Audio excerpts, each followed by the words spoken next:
e nós vamos conversar com a professora de Ciência Política da Universidade Federal do Rio de Janeiro, coordenadora do Laboratório de Partidos, Eleições e Política Comparada, Maíra Goulart. Bom dia, Maíra. Glauco. Maíra, e nós temos aqui, eu até dei uma verificada aqui nos principais sites, porque na semana passada eu estava conversando com o Fernando Castro, que é da Campanha Nacional do Direito à Educação, sobre os escândalos do MEC. Enquanto eu estava entrevistando ele, apareceu mais um, então tive que fazer uma atualização, mas parece que por enquanto não apareceu mais nada. Mas a gente já tem de escândalos recentes relacionados ao governo Bolsonaro, o chamado Bolsolão do MEC, né, que o pessoal já apelidou ali, tem o Bolsolão do MEC, o Bolsolão do Busão, um relacionado à questão da intermediação dos pastores que tinham influência ali no Ministério da Educação junto ao ex-ministro Milton Ribeiro para fazer esse papel de intermediação de verbas para municípios, também a questão dos ônibus escolares. Surgiu agora, já no início dessa semana também, o chamado Bolsolão do asfalto, relacionando aí a questão de ter uma empreiteira favorita ali do governo, inclusive que participava de concorrências com empresa de fachada. Enfim, a gente tem diversos fatos, fora os fatos pretéritos, a questão da Covaxin também. Maíra, isso acaba abalando um dos pilares, não só do bolsonarismo, mas da própria antipolítica, que é o tal do combate à corrupção? Então, Glauco, eu contei aqui, o escândalo da EG Forte, né, que é com a Codevasf, que é aquela empresa lá do Vale do São Francisco, loteada pelo Rogério Marinho e pelo Alcolumbre, em troca de apoio legislativo no Centrão. Depois eu contabilizei só no MEC, tem o escândalo das escolas fake, que são 2.000 escolas, que seriam novas escolas ao custo de quase 6 bilhões, sendo que a gente já tem 3.500 escolas inacabadas, e para acabar com essas escolas, né, seria um custo bem menor, 1,7 bilhões. Então, ele está anunciando a criação de novas escolas, sendo que existem escolas que já estão sendo construídas e estão inacabadas. Isso fere a legislação orçamentária. Contei aqui também dentro do MEC o escândalo dos pastores, e esse escândalo é bem interessante para a gente, porque mostra como, isso é um tema que eu tenho interesse particular de estudo, né? Como os pastores eles estão atuando como brokers, que são cabos eleitorais, agentes em busca de apoio eleitoral nos territórios. E temos mais escândalos no MEC. Temos a compra de veículos, né, que superfaturou cada veículo em quase o dobro, gerando um excedente de 732 milhões. E temos o escândalo do kit de robótica, que foi comprado na empresa do aliado do Arthur Lira. Essa teia de escândalos, ela pode ser interpretada, sim, nessa tela que você bem salientou. O tema da corrupção é um tema muito caro aos populismos de direita, porque eles reduzem, né, simplificam o universo social numa relação maniqueísta entre bem e mal.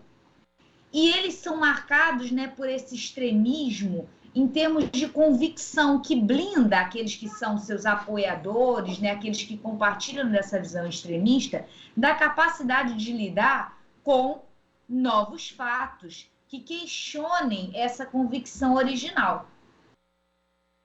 Agora, nesse aspecto, inclusive, né, quando você fala do que é particularmente importante, né, a intermediação ali dos pastores, a gente tem um método, digamos, né, que aparece em todos esses escândalos. Primeiro que tem a questão do centrão, né, alguns parlamentares ali e também pastores que são ligados a determinados grupos políticos, fisiológicos, eles fazem essa intermediação de verba, e essa intermediação de verba ela é feita dentro do governo com a participação desses parlamentares e amigos dos parlamentares, e também no próprio Congresso Nacional, já que nunca a Câmara dos Deputados teve tanto poder discricionário de utilizar verbas do orçamento como tem hoje, né? Porque isso foi em parte praticamente terceirizado.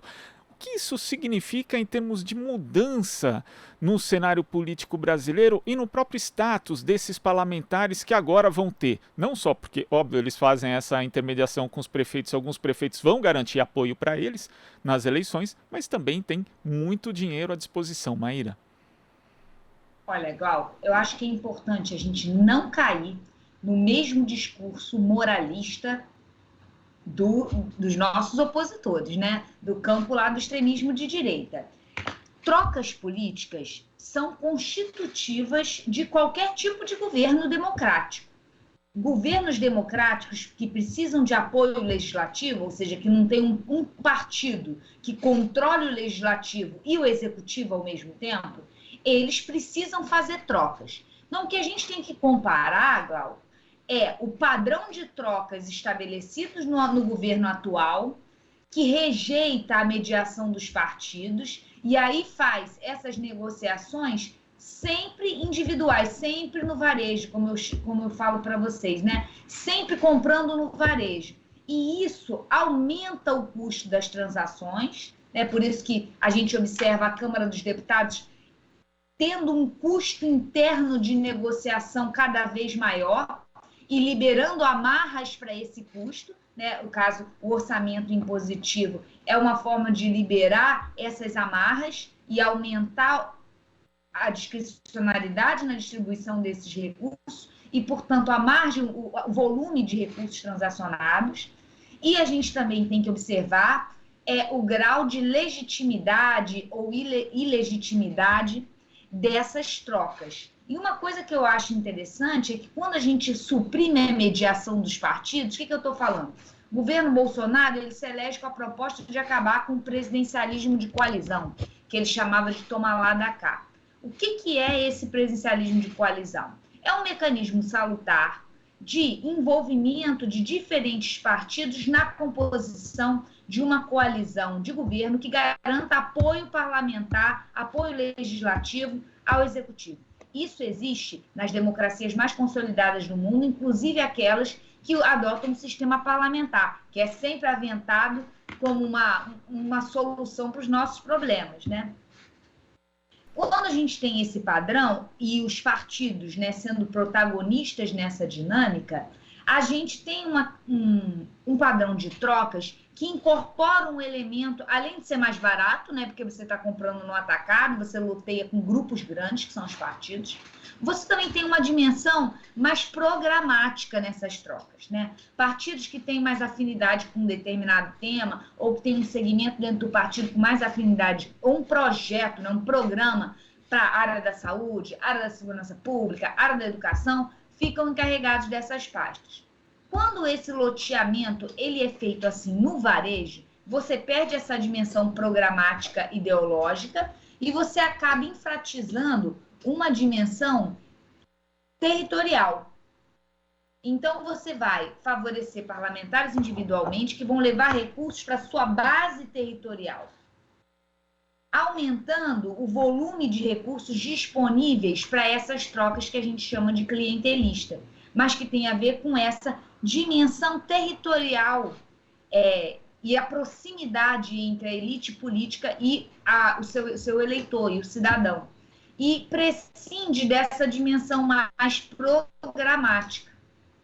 Então, eu vejo muito nessa mudança de padrão de formação de coalizões que a gente acaba se aproximando cada vez mais de um sistema meramente majoritário em que é esse loteamento territorial dos espaços e transferências de dinheiro, né, para obras e questões que garantam visibilidade mais do que atender às reais necessidades dos cidadãos, acaba sendo o elemento determinante na política.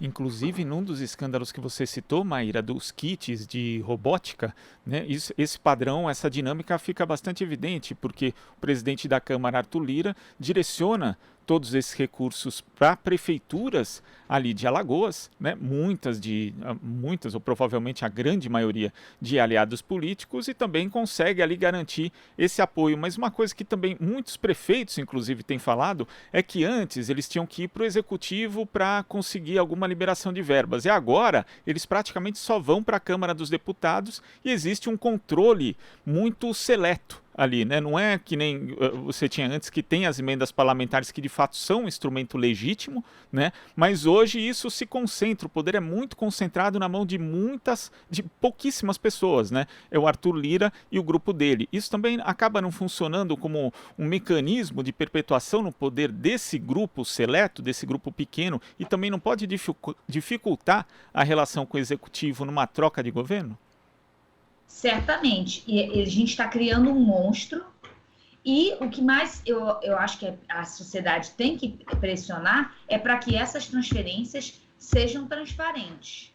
E aí a gente possa interpelar com propriedade, embora várias delas já tenham vindo a público, né? Essas transferências que o Lira faz capilarizado nos seus territórios de apoio, isso está vindo a público, e o que eu acho que a cidadania tem que interpelar, porque está se criando um monstro, está se criando uma máquina de controle territorial de apoio eleitoral, quase como o que a gente tinha antigamente com o voto de cabresto, mas sem essa dimensão da violência, mas é uma dimensão de você prejudicar o erário e o montante disponível para investimentos que sejam coordenados a partir de um programa e atendam às reais necessidades do cidadão, para uma dinâmica de transferência de renda descoordenada e, portanto, menos capaz de atender à necessidade da população.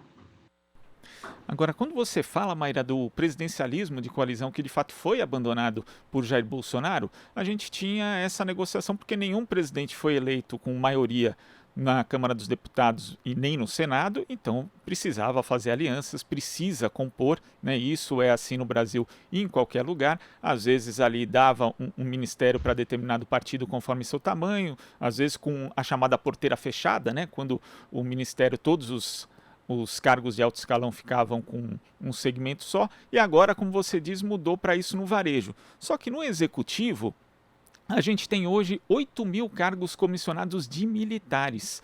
De certa forma, a gente pode inferir, ou talvez pensar que essa coalizão que o Bolsonaro busca, na verdade, é o presidencialismo de coalizão com os militares, ou seja, eles são um apoio junto com os parlamentares do Centrão que fazem essa negociação no varejo, são hoje a base de sustentação do governo? Sim, eu só acho que a gente pode tornar mais preciso a nossa conversa para a gente esclarecer. Quando a gente está falando de coalizão de governo, a gente está falando de apoio parlamentar, né? De como garantir maiorias legislativas para aprovar projeto de lei. O que os militares e os evangélicos, né, muitas vezes oferecem, eu sei que evangélicos têm representação parlamentar, então eles cumprem essa dupla função, né? Eles atuam ao mesmo tempo nas bases sociais, né, que a gente sai do Estado e vai para a sociedade, seja em termos de cidadão comum, eleição, seja em termos de poderes econômicos, né? Então, a gente sai do campo do Estado. No campo do Estado, o que a gente tem é esse apoio do Centrão, loteamento de cargos públicos, muitas vezes orientando transferências individuais. Temos essas emendas do orçamento secreto, são mecanismos de formação de apoio legislativo sem o estabelecimento de um arco de alianças estáveis em partidos políticos. E nós temos no campo da sociedade, saindo do Estado. Temos o governo Bolsonaro equilibrando alguns pratinhos para garantir a sua sustentação. Evangélicos, que conferem, né, esse horizonte ideológico conservador associado à ideia de família e de Deus. Nós temos os militares associados a essa ideia de ordem e a uma ordem, segurança pública e mesmo a uma orientação mais tradicional da sociedade. E nós temos, não podemos esquecer, o mercado. Bolsonaro dá inequívocos acenos de que o governo dele é comprometido com as elites econômicas e com as elites financeiras. E que mesmo essas farras que a gente está chamando, né, de liberação de verbas às vésperas das eleições, não vão gerar nenhum tipo de moratória, nenhum tipo de obstáculo à rentabilidade dos investimentos financeiros. Então, ele se equilibra aí no campo dos apoios fora do Estado em mercado, segmentos conservadores, né, capitaneados pelos evangélicos e segmentos conservadores capitaneados pelos militares, que também conferem a ele sempre esse horizonte último da violência.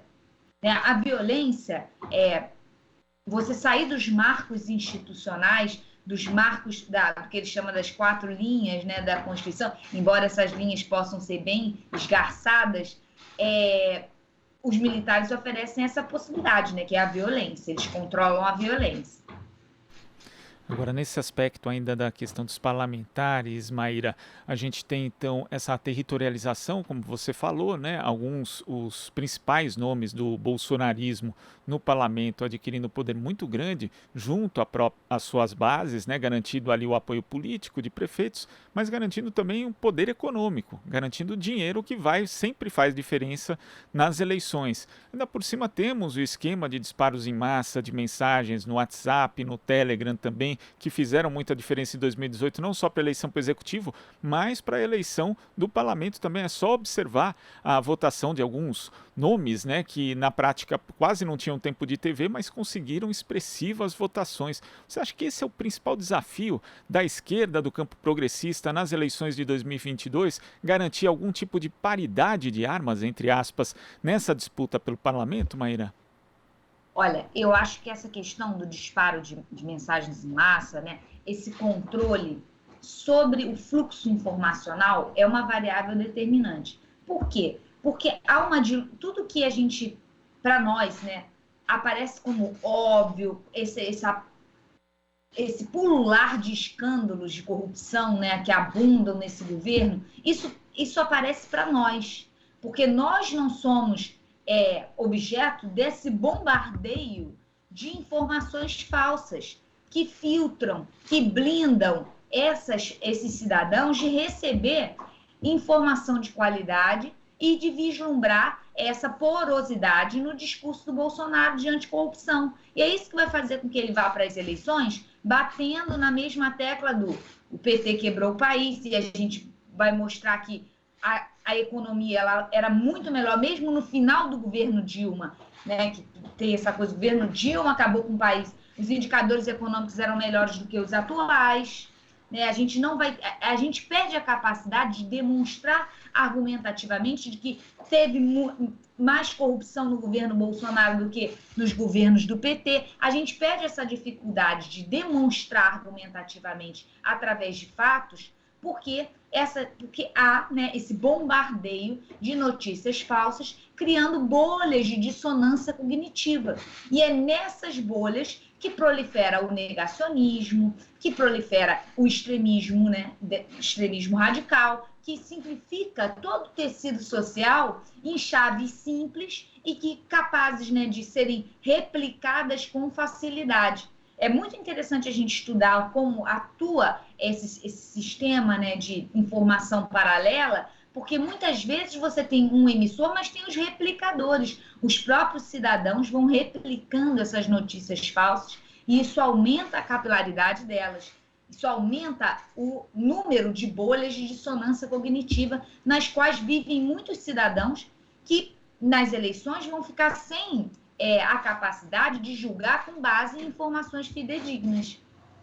E é essa aposta na dissonância cognitiva que permite que Jair Bolsonaro venha a público dizer que o compliance dele pegou algum tipo de escândalo, quando a gente sabe, na verdade, um edital foi suspenso pelo TCU e todos esses fatos, na verdade, vieram à luz por meio da imprensa, e se não fosse isso, continuariam ali rolando licitações, editais super suspeitos, alguns, inclusive, já aconteceram, já houve compras com suspeita de superfaturamento. Então, essa aposta na dissonância permite que Bolsonaro continue falando: não, o meu governo não tem corrupção, estamos há 3 anos sem corrupção. E isso acaba circulando por meio dessas redes e, de fato, tem um segmento da população que acaba acreditando nisso, mesmo diante de fatos tão evidentes, Maíra. Esse é o nosso desafio, é como conseguir comunicação com pessoas que estão dentro dessas bolhas de dissonância cognitiva. Um caminho que me vem à mente é o caminho, por exemplo, que a gente chamou de brokers, né? Desses mediadores. São os evangélicos, são os agentes políticos na localidade e que são capazes de transferir informação no boca a boca. Outra coisa que eu acho importante da gente pensar enquanto campo progressista é não sermos elitistas ao acharmos que a classe média e os segmentos mais escolarizados não são aqueles que estão vivendo nessas bolhas de dissonância cognitiva. Achar que é só pobre que acredita em fake news.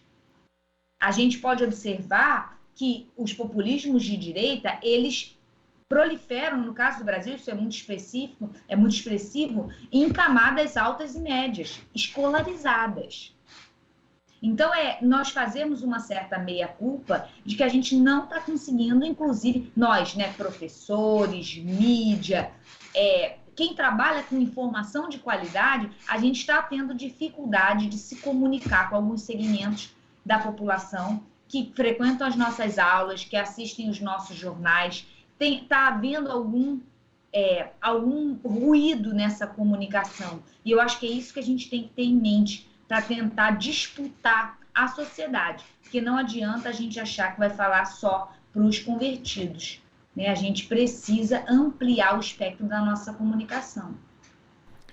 Maíra, queria agradecer a sua participação aqui no Jornal Brasil Atual de hoje, sua participação, inclusive, que é sempre excelente, aqui muito elogiada por quem acompanha o jornal. Muito obrigado e até a próxima. Obrigada, Glauco. Tchau, tchau. Até a próxima. Conversamos aqui com a professora de Ciência Política da Universidade Federal do Rio de Janeiro, coordenadora do Laboratório de Partidos, Eleições e Política Comparada, Maíra Goulart. Você está ouvindo Jornal Brasil Atual. As notícias que os outros não dão.